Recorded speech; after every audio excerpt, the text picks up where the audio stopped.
All right. Let's see what we got here. I'd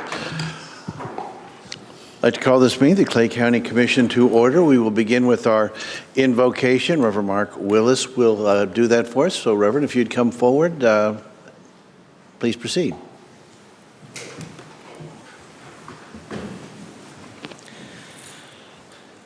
My name is Mark Willis. I'm the pastor for North Oak Christian Church over on North Oak Traffic Way. Just 2 Sundays ago, we celebrated 49 years of ministry and mission here in the Northland. We've also run for the last 40 years the North Oak Christian Church preschool and graduated 13 screaming 5-year-olds for the kindergarten this fall. It's a great congregation. I'm honored and humbled to be asked to come and bring the invocation tonight. Would you join me in a moment of prayerful stillness? Oh God, we come before you with gratitude. We thank you for being a God of love who is with us now in this very room. You never leave us or forsake us. Your grace has brought us safe thus far, and your grace will lead us home. We thank you for making each one of us in this room, every person we meet, every citizen of this county, and indeed every county, in your own image, with dignity and infinite worth. We thank you for the calling you have given every one of us to be good stewards of your creation and to love our neighbors as ourselves. I thank you especially tonight, O Lord, for these servants of yours, these commissioners. We remember the Apostle Paul writing to Christians in Rome and his teaching that those in authority are first and foremost your servants, O Lord. Honoring you and doing your will is the highest purpose. And so we pray that you would be glorified tonight through the decisions of this body. We pray that you would have the eyes to see how our lives are all connected and how our common good is upheld when we listen and respond to the most vulnerable among us. We pray that the grace, tolerance, and love of your kingdom would come in Clay County as it is in heaven. Through your power working in each of these, your servants, may your truth be revealed, may your light shine bright, may the voices of the most silenced be heard loud and clear. Defend their cause, O Lord, through this governing body. We pray for wisdom, for strength, for courage to do what is right and good for all of our citizens. May we put the interest of others above our own. May we act with love for the common good. May we be good neighbors, recognizing your image in every person here. We thank you again for this gathering of public servants, for all those who work hard to make this place home to so many. In the name of the one whose perfect love sets us free, we do pray. Amen. Please join me in the pledge. I pledge allegiance to the flag of the United States of America and to the republic for which it stands, one nation, under God, indivisible, with liberty and justice for all. Thank you.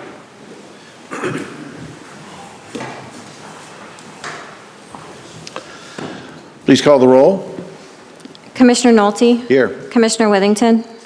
Commissioner Lawson? Commissioner Wagner? Commissioner Johnson? Commissioner Thompson? Commissioner Carpenter? Next item on our agenda this evening is approval of the agenda. Is there a motion for the approval of the agenda? Commissioner Wagner. I think you move to approve tonight's agenda. Motion's been moved for the approval of this evening's agenda. Is there any discussion? Seeing none, you are recognized to close. I close. Please call the roll. Commissioner Wagner? Aye. Commissioner Thompson? Commissioner Carpenter? Commissioner Withington? Commissioner Lawson? Motion passes 5-0. Next item on this evening's agenda is our consent agenda. Administrator. The consent agenda allows the Commission to act upon items considered to be routine and approved in one motion. These may include items that have been reviewed by the Commission in a prior session. There will be no separate discussion unless a Commissioner requests that an considered separately. There is one item on tonight's consent agenda, Resolution 2024-186. It's approving invoice payments for Clay County from June 1st through June 7th. There are 357 invoices totaling $561,548.25. Is there a motion related to tonight's consent agenda? Commissioner Wagner. I think you move to approve tonight's consent agenda. Motion's been moved for the approval of this evening's consent agenda. Is there any discussion? Seeing none, you are recognized to close. I close. Please call the roll. Commissioner Wagner. Aye. Commissioner Thompson. Commissioner Carpenter. Commissioner Withington. Commissioner Lawson. Motion passes 5-0. Next is our regular agenda. There is one item on this evening's regular agenda. That would be 2024-187. Administrator. Resolution 2024-187 is the payments for Clay County Prosecutor's Office for the period of January 1st through June 7th. There are 13 invoices totaling $2,961.45. Is there a motion? Or is there any discussion, any question? I'm sorry. Seeing none, is there a motion on 2024-187? Commissioner Wagner. Thank you. Move to approve 2024-187. Motion has been made for the approval of 2024-187. Further discussion? Seeing none, you are recognized to close. I close. Please call the roll. Commissioner Wagner. Aye. Commissioner Thompson. Commissioner Carpenter. Yes. Commissioner Withington. Commissioner Lawson. Motion passes 4 in favor, 1 recusal. With that, I will, in a moment, call for adjournment from our regular session. And at that point, we will go to our joint commission and planning session meeting, and we will call that to order, and then that will commence at that moment. So with that, if there's any other business, we are adjourned from our regular commission meeting. Now we have the call to order for the Joint Commission and Planning and Zoning meeting. So let's go ahead and do the roll call on that. Commissioner Nolte. Yes, here. Commissioner Withington. Commissioner Lawson. Commissioner Wagner. Commissioner Johnson. Commissioner Thompson. Commissioner Carpenter. Terry Griffin. Here. David Rodas. Mike Brinkley. Tom Decker. Here. Mark Beggs. Here. Randall Morris. Here. And Chairman Brad Scarlett. Here. Thank you. I'm going to go ahead and move on to the next item, then we will go ahead and move. So we have one item on this calendar, and that would be discussion items, the Clay County Compass 2040 update. With that, we will, I think, just move on down to the regular seats. The commission will. Is that how we wanted to work that? Yes, I think I would like to introduce our consultant from Olson, Shelby, is here and kind of explain a little bit about what tonight is going to be about, and then we'll ask the commission to step down from the dais and join planning and zoning commissioners at the round tables. Very well. Please proceed. Good evening, Commission, and I'm Planning and Zoning. As mentioned, I'm Shelby Ferguson. I've been here with you all before, but just wanted to reintroduce myself. So project manager and lead planner within Olson Studio. Have been working with staff and stakeholders very intricately over the last year or so through the comprehensive planning effort. And so this evening we are bringing before you the draft plan recommendations. And so we want to work through that in small group sessions with each of you just to get your feedback on where we're going, making sure that we're driving in the right direction as we get closer to the adoption period.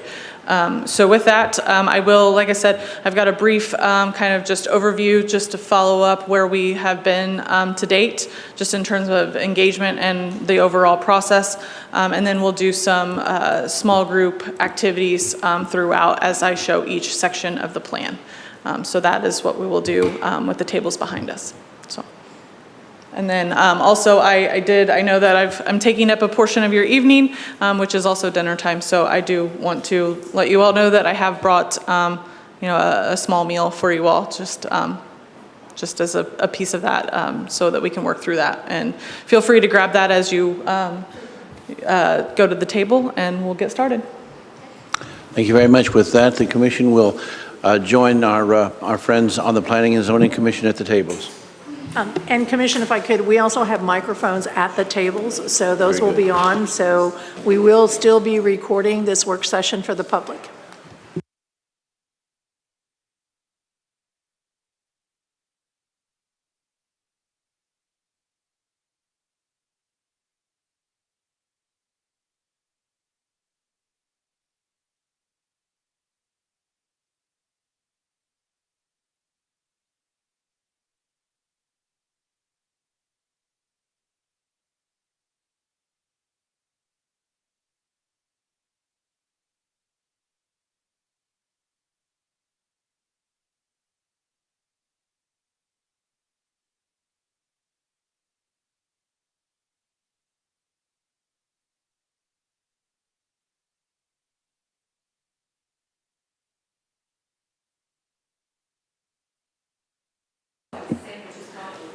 Yeah, should mention there are several different types of sandwiches, but on the end there are a few salads, just in case you prefer that. So, and then there's bottled water in the cooler.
Okay, do we have everyone?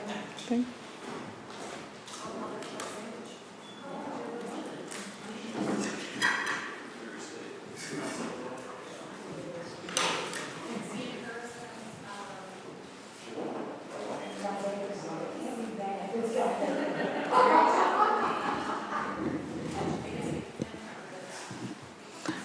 All right, so to keep with the interest of your time, I'll go ahead and get started. And like I said, just kind of quick overview, catch you up on where we are since the last time we met, and then really starting to dive into the recommendations.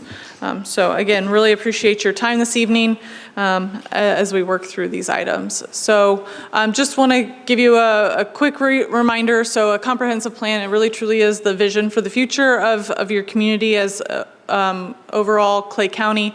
We see this really as the shared goals and desires of the county, as well as it really starts to provide that coordinated roadmap for staff and for you all as elected officials to move development applications forward as things come before you, and programs and initiatives as well. So we really look at this as it guides that development and redevelopment and just general growth within the county over the next 20 years. And so the way we do this is our planning process. As you recall, we've had engagement throughout the process, and what we've really, I want to just kind of highlight here just overall what we've done to date, and kind of capture all the different stakeholders and individuals that we've spoken to. So we really started to kick off in August of 2023. Our economic and development sub-consultant, he engaged with very specific stakeholders and did a site analysis. So he had singularized conversations with property owners, business owners during that August timeframe. Then our team went out to 4 different pop-up events. So we went out during the fall period to several festivals. So those are listed up there. We went to Jesse James Days, Liberty Fall Festival, as well as Gladfest and Halloween in the Park in North Kansas City. So all 4 of those events, we had a booth where we engaged about 150 to 200 individuals at each event. So we really got several ideas of just understanding of preliminary feedback of how the county should grow over time. Then we had our other sub-consultant, Venice Communications, helped us with focus group meetings where they conducted several meetings with specific stakeholders, seniors within the Northland, 2 HOAs in unincorporated areas of the county, as well as Kearney High School, getting in with a group of youth there to really understand how they envision Clay County over the next 20 years, what would help them retain and stay or come back after wherever life may take them, if they go to college, whatever that path may be, what would bring them back to or stay within Clay County. Then we spoke with the business community and also the farmers and an environmental group. And so all of these individuals, we really focused in on trying to get as many unincorporated stakeholders as possible to speak with. Then we spoke with leadership, planning directors, managers, as well as city administrators, managers from almost all of the municipalities within Clay County. There were a few that just decided because of their size or their capacity and time, they were unable to speak with us. But for the majority, we spoke with each of the major players within the county as well. And then additionally, we added on stakeholder interviews with very specific stakeholders. So we spoke with school districts, superintendents, as well as water districts, fire districts, and then Clay County EDC, and then the Clay County Public Health Center, so that we could really start to get an understanding of growth and expansion for each of those stakeholder groups, and just how we see them fitting into the overall growth within Clay County. Then we had a stakeholder group that we spoke with and had identified several individuals to be on that committee. And so they met with us regularly over the period of time, 3 different meetings. So we held in November a visioning session with them. Then we had our planning and design charrette, which took place at the end of November. And then we came back to them after several months of working through recommendations and staff meetings, and then following up with more stakeholder interviews.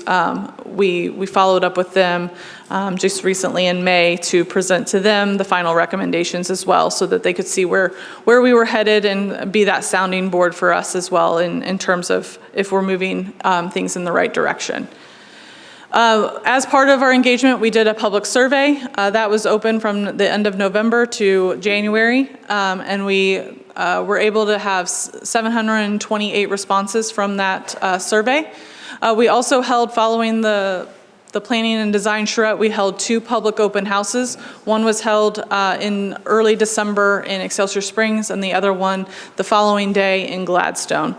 So from that, that's when individuals were able to come in, see initial concepts that were developed during that charrette period, and start to give us feedback on those as well.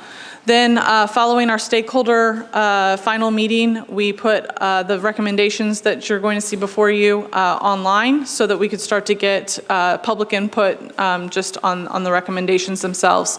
And then following this, we'll start to refine the recommendations based on your feedback, as well as based on the feedback that we got during that public review period. And then we'll put the full plan document as a draft online as well for one last review period for stakeholders and for you all to review that as needed, provide feedback. Then we will make any refinements and then bring it back to you all for adoption. So again, just highlight what we've heard during the visioning phase. Several different topics came up, but just in terms of costs and financial needs, we heard that there's a need for additional revenue streams and services. There's concerns with the rising costs and inflation. Housing, there's a lack of affordable housing within the county, and there's a need for support for homeless individuals within the county as well. In terms of communication, this is something that we heard regularly throughout the process with our stakeholders, is there's a need to improve coordination between the county and the municipalities and other agencies. And also just the need to make a county program or make county programs more available online, readily available and easier to find is something that we heard. We also continue to hear that there's more need for retail dining and groceries, entertainment within the county in underserved areas. The need for addressing traffic flow and congestion in terms of transportation and infrastructure, and then the need to maintain the existing infrastructure and facilities as well. Then a desire to create more open space, trail connections. This was something that's been identified as a high priority. And then really looking at and focusing in on preservation within the county. The land that is remaining, that is unincorporated, there's been a strong desire to really see that remain more rural in character, as well as having them as recreational spaces as well. Then just in terms of public involvement, just the increase in need for, this kind of goes hand in hand with the communication, the desire for more public involvement and communication between residents and agencies with the county. So then moving into the planning phase, this really starts to get into more of our focus topic areas that we really focus and drill down into with the plan, is looking at land use, just prioritizing the growth more towards the incorporated areas rather than having sprawl out in the more rural, unincorporated areas. Again, that preservation of open space. And then looking at economic development, focusing in on commercial and industrial uses along the highways, and then addressing the challenges that that naturally come with growth as well as economic growth. Mobility, again, maintaining and improving the existing infrastructure, and then prioritizing those trails specifically to biking and walking within the county. Again, looking at preservation of parks and recreation spaces, looking at space around Smithville Lake, how do you preserve that area, and protecting the natural features that you have within the county. And then again, looking at more governmental and regional relations. This goes a bit with the communication and public involvement piece, just improving that communication within the county services and its plans. And then the increase of social media use and just information in general to the public. So very high level what we've heard to date, but any questions in regards to those pieces? Yes? Give me an example of an area where we don't have like grocery stores or restaurants. Sure. So they're looking more at the more rural areas. So I would say especially more northeastern, just as you get more north in the unincorporated areas, it would be a bit more of a drive to get into Kearney or Excelsior Springs for that type of grocery or anything like that. So just looking at, as you start to build out, potentially putting some of those more service-oriented items closer to some of those more focal points. Yep. All right. Any other questions? No? Okay, so we'll get into the draft plan.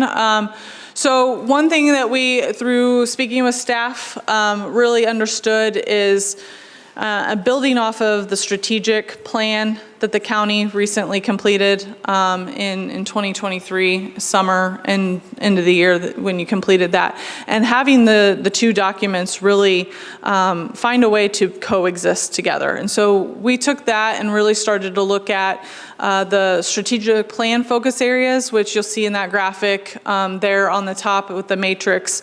So looking at your safe and secure, financially sustainable infrastructure, economic opportunity, and employer of choice, and then finding ways of how do we start to weave in the elements within the comprehensive plan that we started to identify and continued to bubble up to the top during our engagement, which were land use, economy, mobility, environment, and that collaboration piece. And how do you start to have those coexist together?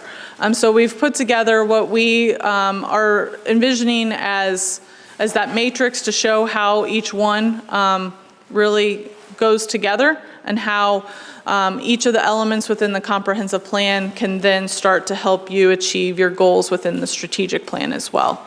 And so what we've done is, as you're aware, most plans have a vision statement. What we've done, just to go off of our Clay County Compass branding, we've developed a Compass statement. And then from that, there are direction statements. And so what these really do is the Compass statement truly is your vision for how you grow over the next 20 years. And then each of those direction statements point to the land use, economy, mobility, and environment elements, providing more of a core value statement for how that feeds into your Compass statement.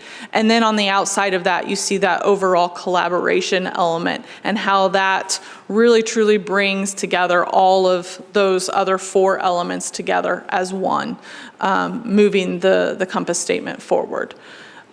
So that's just kind of how we've structured the document and also how we got to the 5 what we call the element areas or the directions within the plan.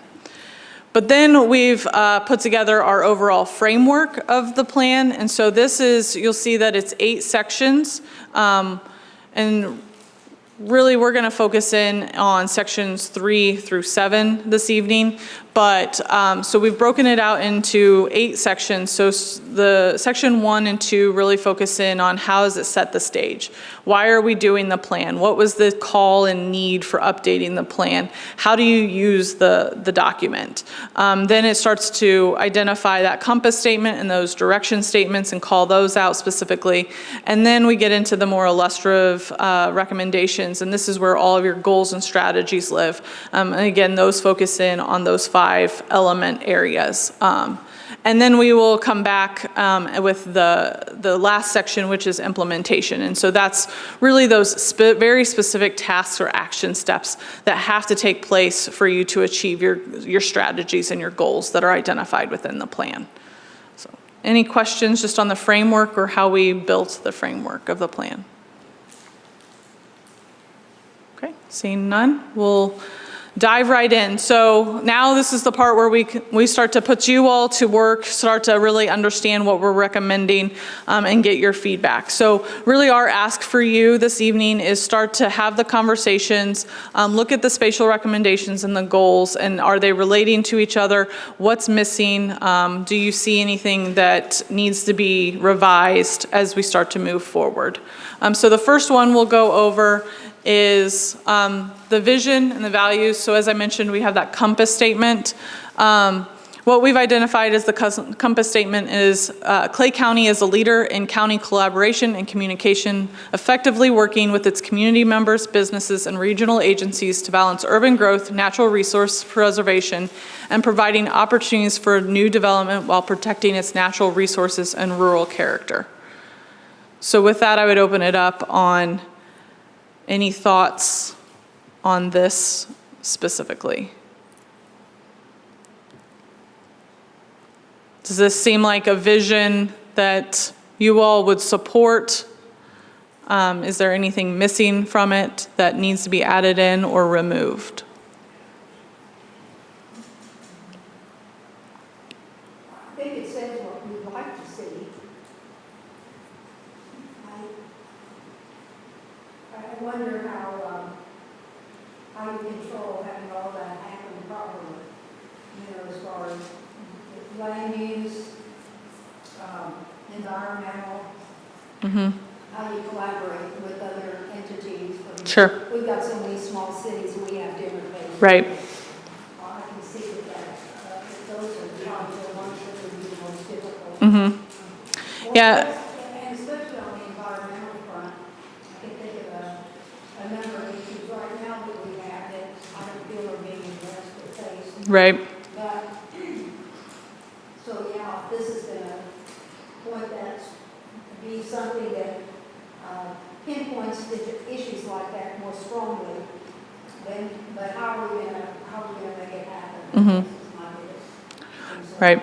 And that's where we get into really the plan recommendations themselves, those goals, the frameworks that we'll get into this evening is really how do you start to achieve this vision. But again, this was developed off of a lot of the feedback that we heard, environmental preservation, that's been a very big piece of things that we've heard. Rural character, maintaining that, preserving those areas, but also still sustainably and responsibly growing near the municipalities has been a strong talking point throughout the process. And so that's where this originated from.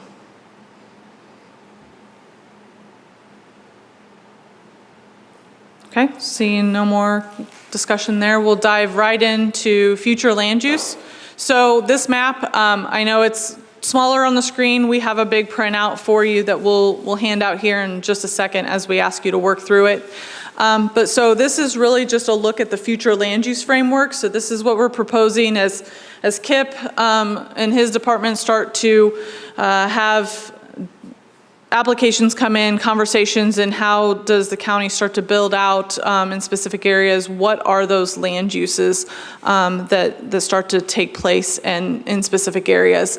And so we've proposed a managed growth area. That's what you'll see here in the brown color, which is right around the periphery of the municipalities. And so what this really does is starts to prioritize growth again near those incorporated areas. Then looking at open space and natural preservation. So that is really in that lime green color, that really bold, bright green that you're seeing there. And so this just really protects those recreational areas, really focuses in on prioritizing these to remain as a recreational use.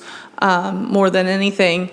And then you have your agricultural, what we call agricultural / agricultural residential area, which is highlighted there in that lighter green area. So really around Smithville Lake and then more towards Missouri City area to the southeast quadrant of the county, as well as a little bit there to the northeast. And what that really does is allows ag uses to remain, but then this is also identified as residential lots of 20 acres or more would be in these areas. Then you move on to that darker, more golden color, which is the lighter yellow area is that rural residential. And so then this is more specific to residential that would be on 5 acres or more.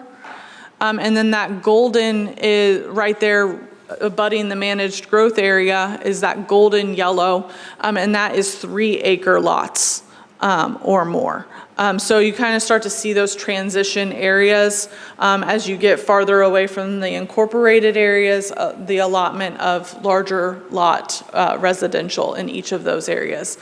And then you have your commercial areas in red, so really focused in around 92 highway, as well as there at 35 just north of Kearney, and just a little bit to the south of Kearney as well, and then 69 highway coming out of Liberty as you go towards Excelsior Springs.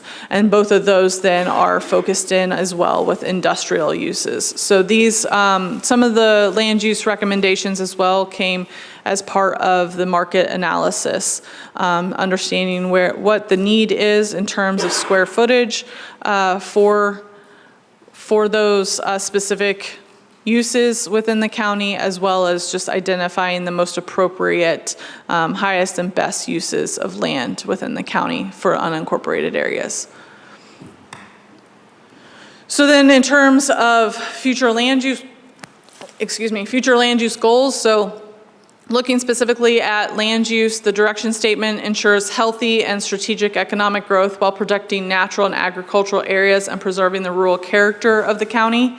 And so here we're looking at really promoting that balanced and mixture of land uses in terms of that rural character and natural resources, as well as making sure that we've got a sustainable and efficient growth pattern within the county. And then making sure that the residential development really does capitalize on that agricultural rural character. And so making sure that the expansion of housing is most appropriate in specific areas. So then as I mentioned, we had the public review period for here. And so these are just a few, these are the high level majority of the comments that we heard specifically to this section.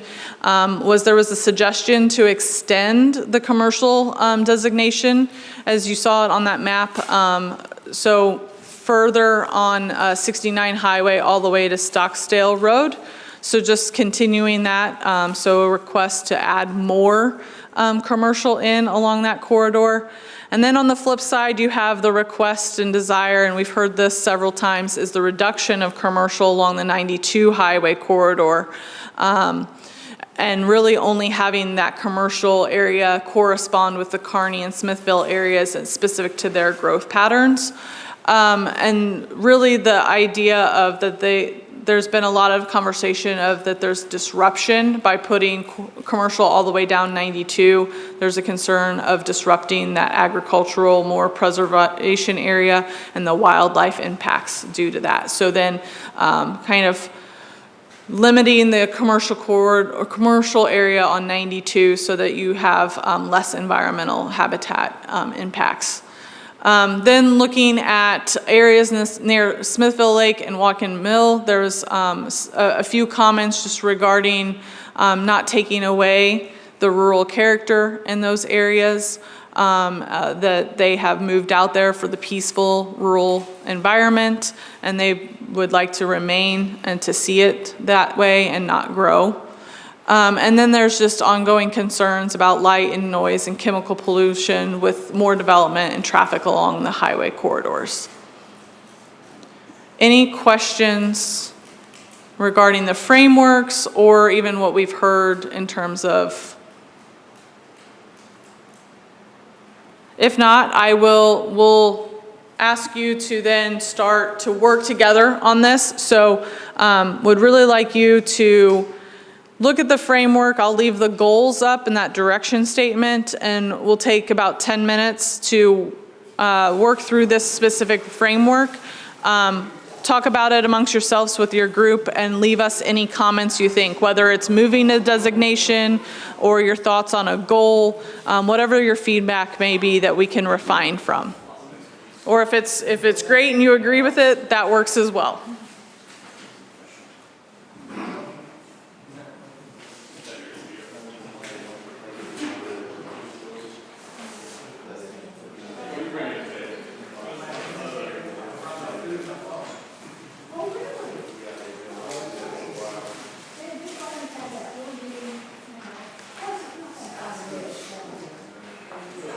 Sweet.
time.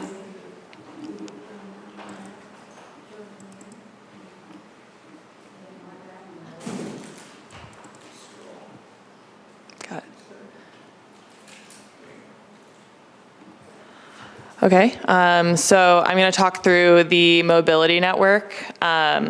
So essentially here, we have a tier system of roadway functional classification that separates out interstates. So you have 3 running through Clay County. I'm sure you're all very familiar. And we describe in the plan just the kind of users that are using these roadways. So the interstates are mostly not local traffic. It's people traveling through, making longer trips. And then the next tier down are principal arterial roads. So this includes the US highways, so 69, 169, and 92. These are more localized trips, but still a lot of individuals on those roads are making longer trips, potentially traveling across the county. So these roads are maintained by MoDOT. It's important to note as well that makes some differences just in terms of what you can and can't do on the roadway. And then the next tier down really focus on those local trips. The network gets kind of like spidery instead of more straight thoroughfares. So these cater to local trips within the county, and there's upgrades prioritized for increased traffic volumes. These are managed by the county. And this is kind of where we really focused in on the recommendations for this plan. So there is a number of roadways that are existing that aren't quite to the same capacity as these arterial roadways. And as the county grows and develops to 2040, there's a number of corridors that we recommend upgrading to be able to have that same capacity as the arterial roadways. It'll really help with traffic flow and interconnectivity and largely benefit the local population. And then I'm going to roll into another one as well. This is focused on active transportation, so trails and connectivity. Clay County has had a lot of trail planning work completed within the past 20 years. So we, instead of reinventing the wheel here, we really dug into those documents. There's 2. There's Mark's Regional Trail Plan, which serves the entire KC region. So they had a number of trail routes within Clay County that were recommended. And these are major regional trails. These are intended to connect the entire KC region, providing multimodal connectivity and really highlighting natural features and environmental features around the KC area. And then the other document that we looked at, I believe from the year 2000, was the Northland Trails Vision Plan. So this was a collaborative effort between Clay County and Platte County, just really looking at trail connectivity between those 2 counties and how to build out that network. So this one's a little bit more focused in, a little bit more localized, and if anyone else is really familiar with the plan, I left out the equestrian trails, just for the sake of clarity and not having a map that looks too insane. But there are equestrian trails designated as well as multimodal trails. So those are in, I think those are in yellow, and then the marked trails are in red.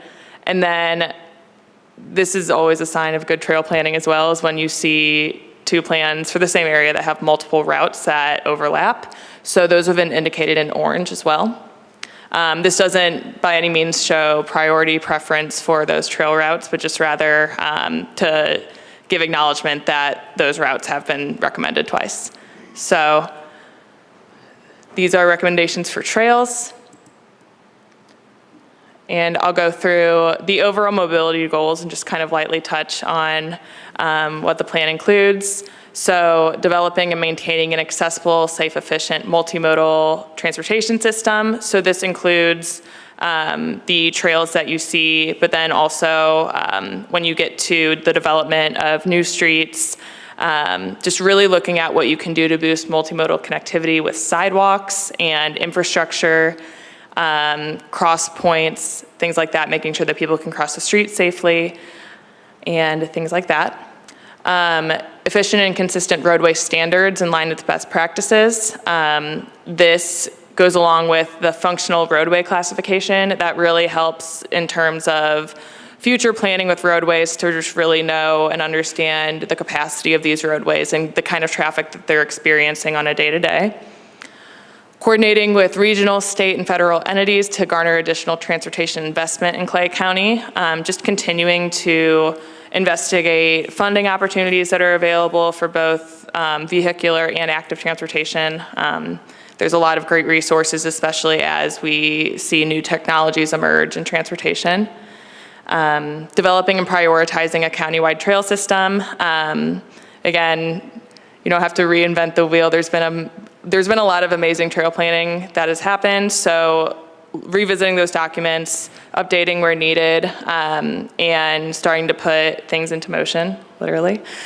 And then planning for emerging technologies and modes to ensure the county maintains its relevancy. And this is really looking at infrastructure changes as like electric vehicles become more prevalent, things like that. And just really considering that when making these decisions about infrastructure. So again, we had these available for the public, and we were able to go through and just start to understand the feedback that we had been given. So people noted that the corridor should be landscaped to reduce noise and light pollution, allowing for wildlife to have safe places where they can have habitats away from the roadways. They specifically called out an improvement and expansion concern of 92 near Kearney. And it's become a higher traffic area, so just really understanding that and what mitigation can be done there. Trail connectivity, we heard this throughout the public engagement process. Trails are amazing, recreational amenities, and also connectivity, transportation, and ways to get people outside, which is great. And then, of course, climate change consideration as just emissions and just long vehicle rides, making sure that those are just being considered alongside infrastructure expansion. Okay, and then same as before, we'll give you a little bit more time since you have two maps in front of you instead of just one. And then I will leave up the mobility goals up on the screen as well. But before we get started, is there any questions, just as a general question before you dive in? Where were the equestrian trails? They were pretty windy, and a lot of them connected to the existing trail routes. A lot of them took advantage of those really, when you see a creek corridor and it's got a bunch of jutting angles and things like that, and you really can't develop anything else there anyway. A lot of them followed areas like that. But yeah, the plan is online. It's not the easiest document to read because it's from 2000, but there's, yeah. We got 28 miles along the south side of Smithville Lake, that's what I was asking. Yeah, I'm not sure if there was any by Smithville Lake specifically. Because I know that there's I'm not sure if can you have horses at Smithville Lake? Okay. That's where I live, right out my door, we have 28 miles right along the lake. Nice. Nice.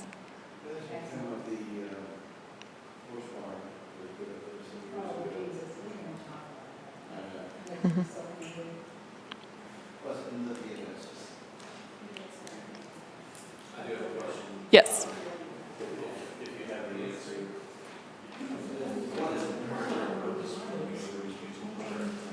Primary purpose for the users. I'd say just in terms of typical trail users in the region, it would mostly be pedestrian and bike traffic.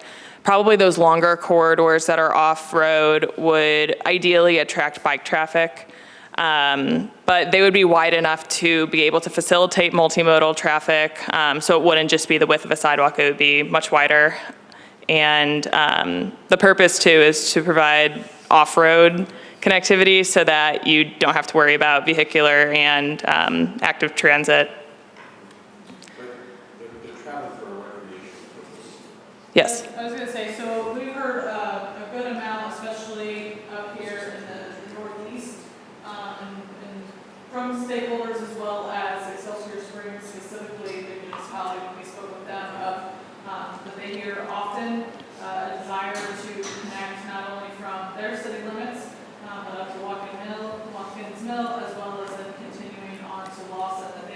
have a large ridership that goes from Lawson to Excelsior Springs in that corridor area, and how to have very designated specific trails for safety, to exactly Hannah's point, would be a big desire, especially up there.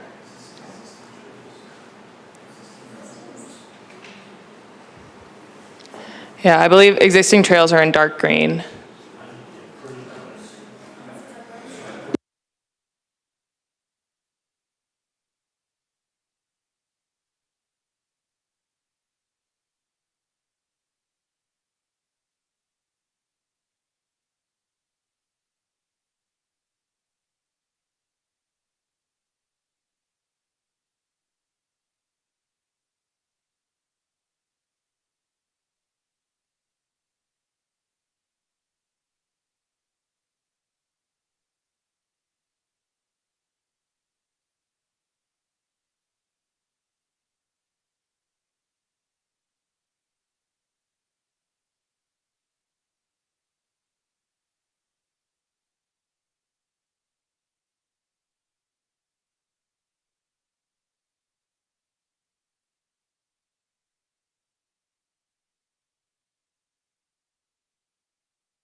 All right, I really want to make sure that I'm aware of your all's time. So with that, I appreciate the conversations. I know there's a lot of things that we could dive even deeper into these on. And so knowing that, we really open it up to additional comment from you all as you dive into these more. So for our next steps, as I mentioned, we're going to refine from what we've heard this evening, as well as what we've heard from the public review. I've talked to Kip and Diana, and so what we're going to do is, you received the plan recommendations document in your packet, but we'll resend that out. And really ask you to kind of look through that, start to look at even the goals piece of that, and provide us comments back. And then from there, we'll really start to refine any of the recommendations that we need to, and bring back, revised maps, revised goals, et cetera, from that. So then once we've refined it, like I mentioned, we'll have that last opportunity for public comment, and so the full plan will go online for review. That would be for all of our stakeholders. Anyone that we have a contact information for will receive that link, and they'll be asked to comment on that. And that really then starts to allow us to work on implementation in that period with staff as well. And then from then, we'll come back in October for a presentation to County Commission, and then we'll come to a planning and zoning presentation in December for adoption. So that's kind of just our next schedule, next steps, high level, looking at it. So, any questions on that? If there's none, then Kip, Diana, do you have any additional comment? We just thank everybody for being here tonight. Yes. And for all your input.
And just want to mention, if you did not eat and you want to take a box with you, please feel free to take one.